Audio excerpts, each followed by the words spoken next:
face à l'euro-dollar et la paire qui devrait se stabiliser avant l'apparition des PMI en zone euro.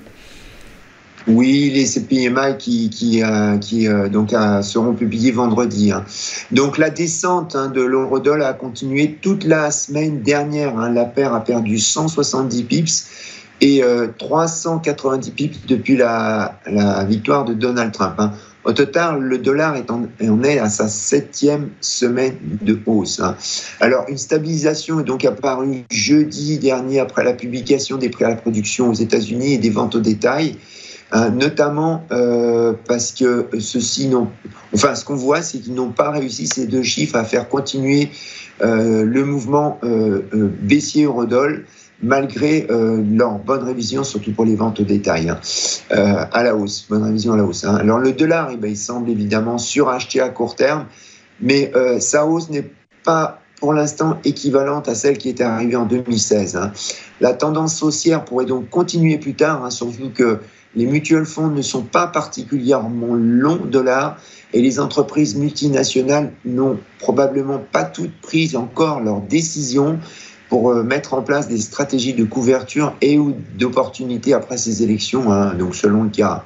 Alors, toujours est-il que la balance commerciale bilatérale de l'Europe avec les USA est la deuxième la plus déficitaire après la Chine, ce qui évidemment n'augure pas de bonnes choses en cas de hausse des droits de douane par Donald Trump.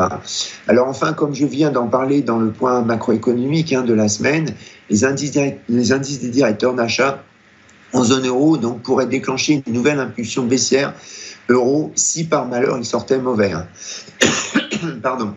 On surveillera aussi l'indice des salaires négociés au troisième trimestre, donc c'est un chiffre publié par la BCE. C'est un indicateur qu'elle surveille. Alors, cet indice est attendu à plus 1,5%. Côté analyse technique, la paire a traversé le ratio 38,2 de Fibonacci entre le plus haut de 2020 et le plus bas de 2022, comme dans du bear, pour atteindre son plus bas de cette année, jeudi dernier, 0,496.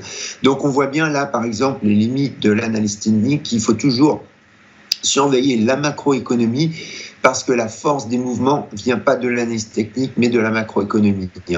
Alors, comme support, on a 1,05, donc 0,496, 1,05, qui est le plus bas, donc atteint jeudi dernier. On a 1,0450 qui est le plus bas d'octobre 2023.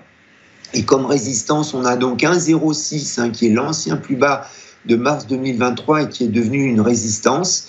Et on a 1,07 au-dessus qui est le niveau où la paire rebondit plusieurs fois en 2023 et 2024.